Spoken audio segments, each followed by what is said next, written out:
It was a crisp October morning in 2024, the kind of day in Maplewood Heights, a quiet suburb of Raleigh, North Carolina, where you'd expect nothing more than kids riding bikes and neighbors waving over picket fences.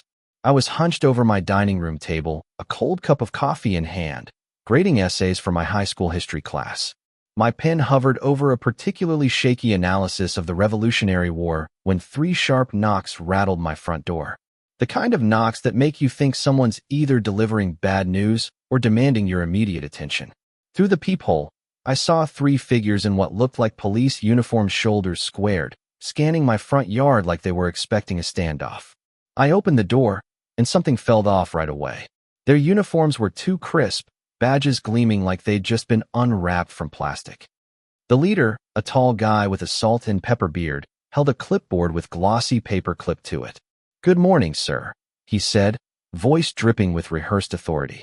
"We're here for your community compliance review."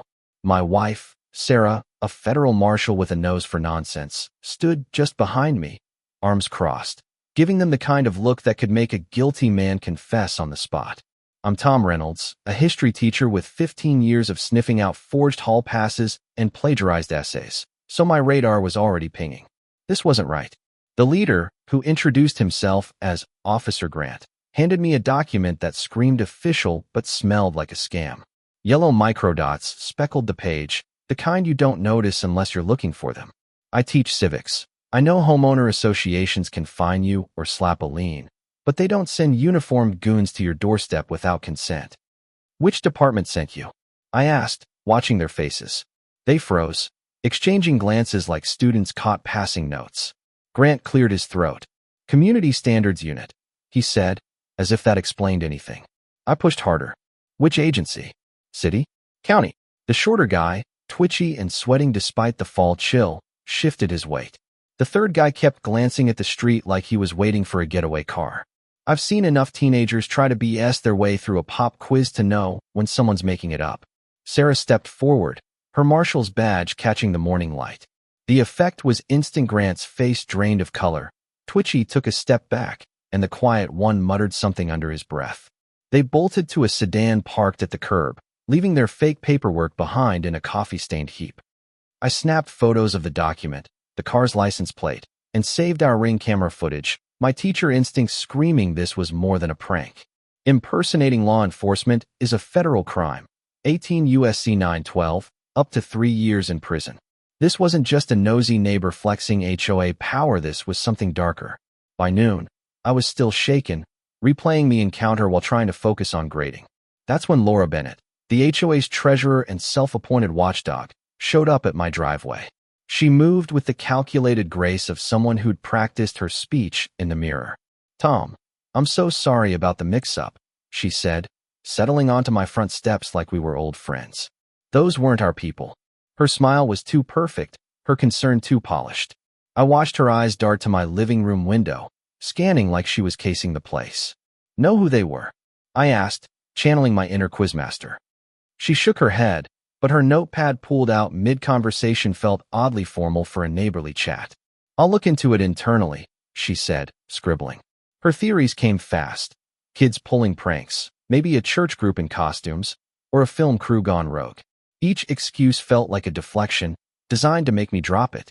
"Let's not escalate this unnecessarily," she added, the word unnecessarily landing like a warning. Across the street, Mrs. Carter, who'd been watering her already soaked garden, chimed in. "Laura's got this handled, Tom. No need to make a federal case out of it." Her tone suggested I was the problem, not the fake cops. Mr. Patel, another neighbor, joined in, asking why anyone would bother faking HOA authority when it barely holds weight. His question echoed my own unease. If you're going to impersonate someone, why not real police? Laura's quick dismissal, could be anything, really felt like a script, and I wasn't buying it. Sarah, watching from the porch, later pointed out how Laura's helpfulness seemed more like damage control. Real investigations don't discourage you from calling the cops.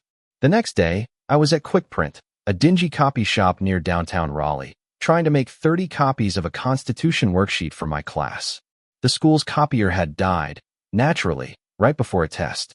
The owner, A grizzled guy who looked like he'd seen every paper jam in history squinted at my worksheet.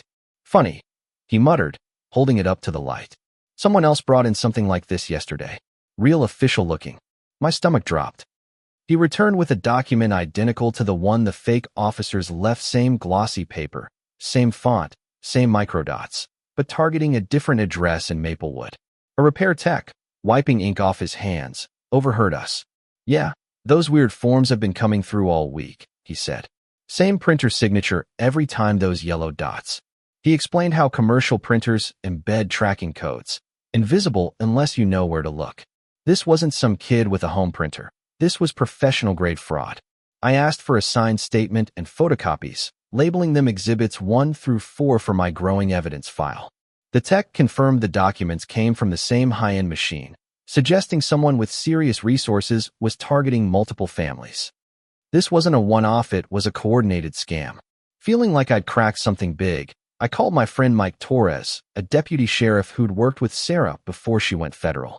He listened as I laid out the fake officers, the documents, and the copy shop evidence. Sounds like a federal case, he said. Document fraud, impersonation, multiple victims, this is serious. His validation felt like an A+ on a tough exam. But my confidence got the better of me.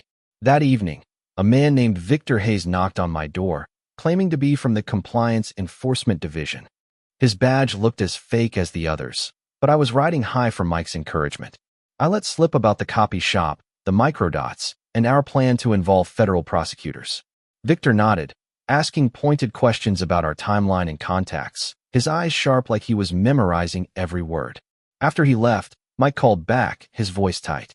Tom, there's no such thing as a compliance enforcement division. You just gave them your playbook. I felt like I'd handed my house keys to a thief.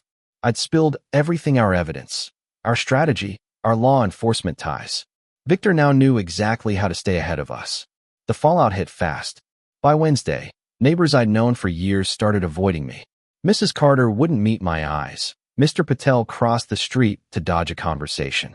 Kids who used to shoot hoops in our driveway were suddenly banned from our yard. Whispers followed me. Tom's stirring up trouble. He's accusing volunteers. Laura's voice carried over the community mailbox, her tone dripping with fake concern. I've tried to handle this diplomatically, but some people just want conflict. She'd orchestrated a smear campaign, turning me into the neighborhood pariah. It wasn't just gossip, it was calculated isolation. That night, I overheard something chilling on a neighbor's police scanner. Laura's voice crackled through. Confirm isolation protocol effective. Reynolds' family demoralized. Community support neutralized. Proceed to final extraction. The words sent ice down my spine. This wasn't neighbor drama, this was psychological warfare, planned and executed with military precision. I saved the audio, time-stamped it, and noted the frequency.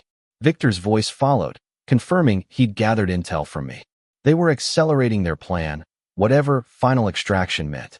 Friday brought another blow. I met with our insurance agent, Karen Walsh, hoping for professional support after days of community shunning. She'd handled our policy for years, always reliable. But when I mentioned the fake documents and radio chatter, her phone lit up with a text. Reynolds meeting noted. Update files per agreed parameters. My trusted agent wasn't on it. Sarah, who joined me, went full Marshal mode. This conversation is being recorded, she announced, phone out. Karen's face went white. We pressed her, and the truth spilled.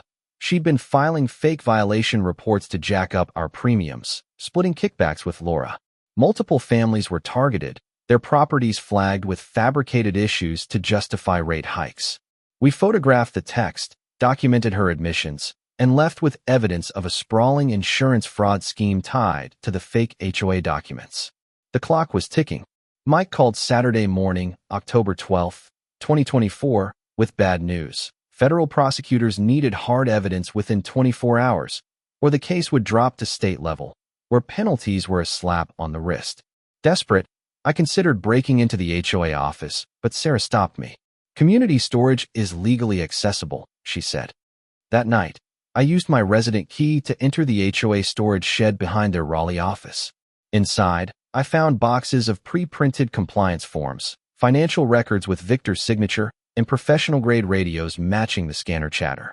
Most damning were victim lists with property values, income estimates, and vulnerability, ratings elderly residents, single parents, busy families. Financial projections detailed profits from fines, premium hikes, and property manipulation. I photographed everything, hashing files for integrity, racing against the deadline. 3 weeks later, November 4th, 2024, I sat in a Raleigh federal courthouse, watching justice unfold. The evidence ring footage, copy shop documents, radio audio, storage finds was airtight. Laura got 24 months in prison, a $75,000 fine, and full restitution. Victor, a former military contractor, got 18 months, his training cited as an aggravating factor. Karen faced 12 months for abusing her access to our financial data. The judge praised our chain of custody, calling the case jury-proof. Maplewood Heights began to heal. Fraudulent records were expunged, and neighbors like Mrs. Carter apologized with cookies and regret. Mr. Patel threw a barbecue, our backyard alive with kids playing and families reconnecting. The HOA rewrote its rules, mandating legal oversight and federal audits. I framed that coffee-stained fake document next to our coffee maker, a reminder to question authority. Our evidence now trains law enforcement nationwide to spot similar scams. But here's where it gets messy, and I want your take. Was I reckless for pushing so hard, risking my family's safety? Should I have paid the fake fines and stayed quiet to avoid the isolation? What would you do if your neighbors turned on you, orchestrated by someone you trusted? And what's final extraction really mean? Were they planning something worse than fraud? Drop your thoughts below, hit that like button if this hit home, and subscribe for more stories of ordinary people fighting back. Trust your instincts, question everything, and never let intimidation win.